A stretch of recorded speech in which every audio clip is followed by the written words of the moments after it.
B. Letak dan luas Indonesia. 1. Pemahaman lokasi melalui peta.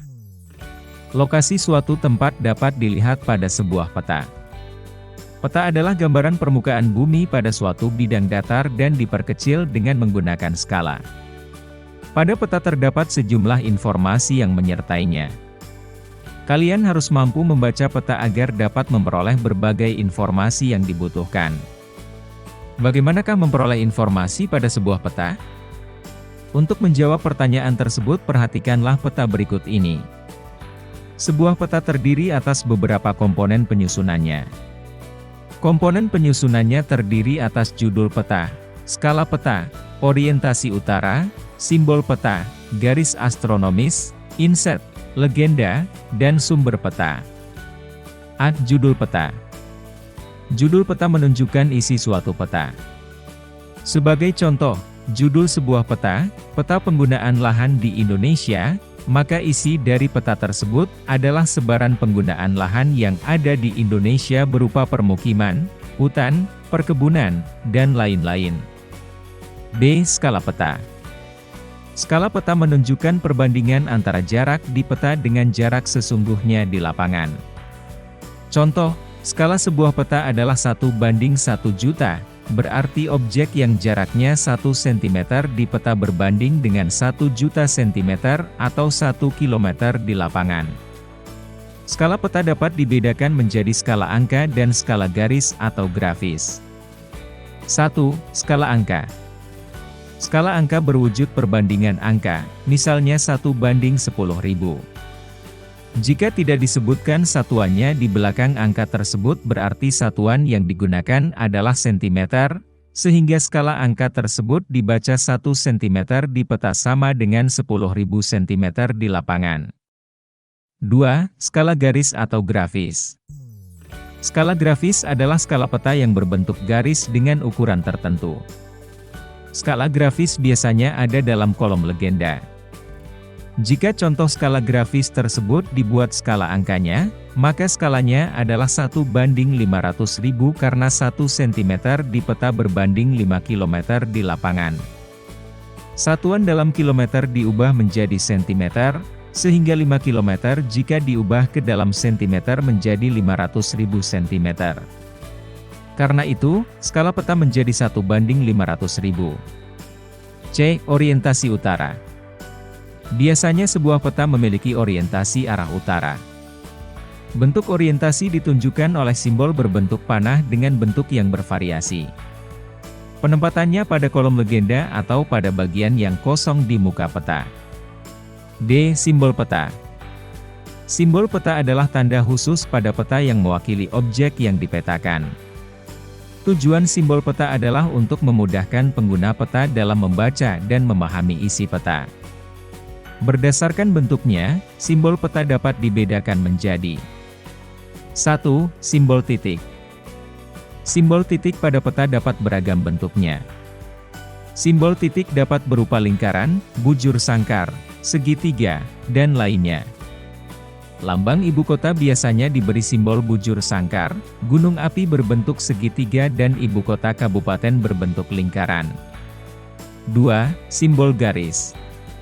Simbol garis dapat digambar dalam beragam bentuk dan ukuran ketebalan. Ketebalan garis dapat diatur sesuai dengan kaidah perpetaan. Simbol jalan biasanya berupa garis kontinu, tanpa putus-putus, dengan ketebalan sesuai dengan kelas jalannya. 3. Simbol warna. Simbol warna digunakan pada peta dengan aturan tertentu. Tidak sembarang warna dapat digunakan untuk objek-objek tertentu karena ada aturan perpetaan. Misalnya warna perairan, sungai, danau dan laut, diberi warna biru, jalan diberi warna merah, dan lain-lain. Warna ketinggian dan kedalaman disesuaikan dengan objeknya yang menunjukkan adanya perubahan secara teratur dan seterusnya. Misalnya, kedalaman laut diberi warna biru dengan tingkat perubahan yang teratur dari biru terang ke biru gelap. 4. Simbol area. Objek yang digambar pada peta biasanya berupa ilustrasi dari objek yang ada di lapangan. Simbol area juga memiliki aturan tertentu dalam pemetaannya. Misalnya, area berupa sawah digambarkan dalam bentuk poligon tertutup yang di dalamnya terdapat simbol tanaman padi. Garis koordinat. Garis koordinat adalah garis hayal pada peta berupa koordinat peta dalam bentuk garis lintang dan garis bujur. Garis koordinat sangat penting pada peta karena akan menunjukkan lokasi pada peta dibanding lokasi lainnya di permukaan bumi serta menggambarkan karakteristik suatu lokasi atau wilayah yang dipetakan. Sebagai contoh, suatu lokasi yang terletak pada lintang tropis akan memiliki karakteristik iklim tropis. Inset.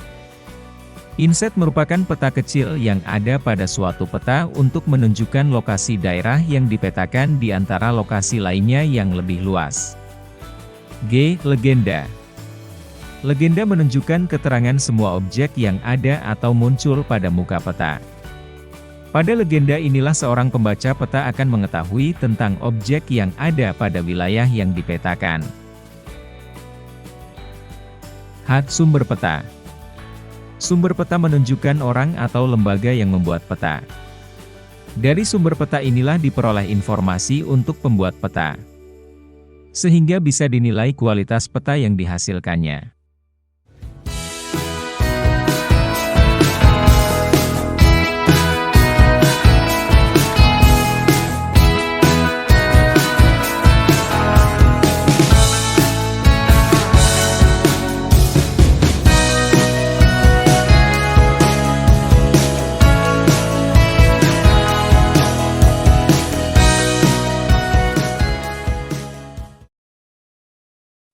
Letak dan luas Indonesia.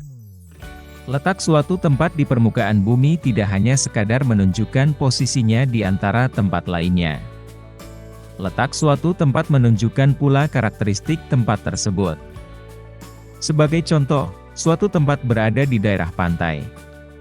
Karakteristik tempat tersebut dapat diidentifikasi bersuhu tinggi, berupa dataran rendah, sebagian masyarakatnya bekerja sebagai nelayan, dan seterusnya. Letak juga menunjukkan posisi suatu tempat terhadap tempat lainnya. Dalam hal ini, ada tempat yang strategis, terisolasi, dan seterusnya. Sebagai contoh, suatu tempat berada di pusat kota. Karena letaknya, tempat tersebut dapat dicapai dari berbagai lokasi dengan mudah, sehingga menjadi pusat kegiatan penduduk. Bagaimanakah dengan letak wilayah Indonesia? Apa keuntungan dari letak wilayah Indonesia? Seberapa luas wilayah Indonesia? Indonesia terletak antara 95 derajat bujur timur hingga 141 derajat bujur timur dan 6 derajat lintang utara hingga 11 derajat lintang selatan. Karena letaknya tersebut, Indonesia termasuk ke dalam wilayah tropis. Wilayah tropis dibatasi oleh lintang 23,5 derajat lintang utara dan 23,5 derajat lintang selatan. Perhatikanlah peta berikut ini. Daerah yang ditandai arsiran merupakan wilayah tropis dan Indonesia seluruhnya masuk dalam wilayah tropis. Selain dilihat dari posisi koordinatnya, letak astronomis, letak suatu tempat juga dapat dilihat secara geografis. Apa yang dimaksud dengan letak geografis? Letak geografis merupakan posisi suatu wilayah atau negara dilihat dari kenyataan di permukaan bumi. Secara geografis, Indonesia berada di antara dua benua, yaitu benua Asia yang terletak di sebelah utara Indonesia dan benua Australia yang terletak di sebelah selatan Indonesia. Selain itu, Indonesia berada di antara dua samudra, yaitu Samudra Pasifik di sebelah timur Indonesia dan Samudra Hindia di sebelah barat Indonesia. Wilayah Indonesia juga berbatasan dengan sejumlah wilayah, baik wilayah negara atau samudra. Indonesia berbatasan dengan 10 negara tetangga, baik berupa batas darat maupun batas laut. Indonesia berbatasan di darat dengan negara Malaysia, Papua New Guinea, PNG, dan Timor Leste. Sedangkan batas lautnya dengan negara India, Thailand, Malaysia, Singapura, Vietnam, Filipina, Palau, Papua New Guinea, Australia, dan Timor Leste.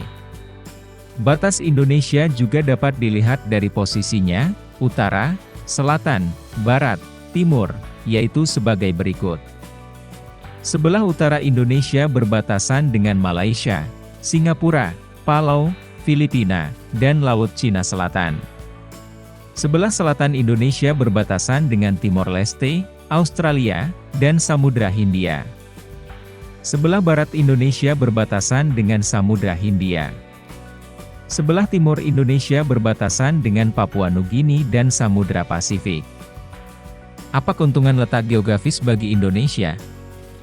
Letak geografis Indonesia sangat strategis karena menjadi jalur lalu lintas perdagangan dunia antara negara-negara dari Asia Timur dengan negara-negara di Eropa, Afrika dan Timur Tengah, dan India. Kapal-kapal dagang yang mengangkut berbagai komoditas dari Jepang, Cina, dan negara-negara lainnya melewati Indonesia menuju negara-negara tujuan di Eropa. Indonesia juga dilewati jalur perdagangan dari Asia ke arah Australia dan Selandia Baru. Letak geografis memberi pengaruh bagi Indonesia, baik secara sosial, ekonomi, maupun budaya.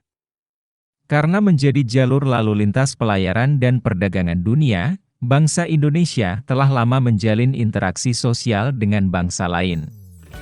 Interaksi sosial melalui perdagangan tersebut selanjutnya menjadi jalan bagi masuknya berbagai agama ke Indonesia, seperti Islam, Hindu, Buddha, Kristen, dan lain-lain.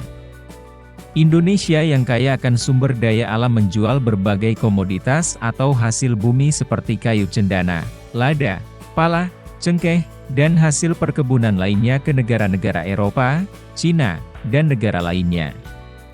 Negara-negara lain menjual berbagai produk barang seperti porselen, kain sutra, tenunan halus, mesin, dan lain-lain ke Indonesia. Selain keuntungan, letak geografis Indonesia juga memberi dampak yang merugikan. Budaya dari negara lain yang tidak selalu sesuai dengan budaya Indonesia kemudian masuk dan memengaruhi kehidupan budaya bangsa Indonesia, misalnya pergaulan bebas, kesantunan, dan lain-lain. Selain itu, Indonesia juga rentan terhadap masuknya barang-barang terlarang yang diselundupkan seperti senjata api dan narkoba. Jika kamu perhatikan peta jalur perhubungan dunia, tampak banyak alternatif rute pelayaran dunia. Jalur pelayaran tersebut melewati sejumlah selat di dunia. Selat mana saja yang dilewati? Tulislah nama-nama selat dan nama negara yang menguasai selat tersebut. Walaupun tampak rumit, rute pelayaran utama, core route, pelayaran dunia relatif sederhana, yaitu menghubungkan Amerika Utara, Eropa dan Asia Pasifik melalui terusan Suez, Selat Malaka, dan terusan Panama. Perhatikanlah, Indonesia dilalui oleh jalur pelayaran utama dunia.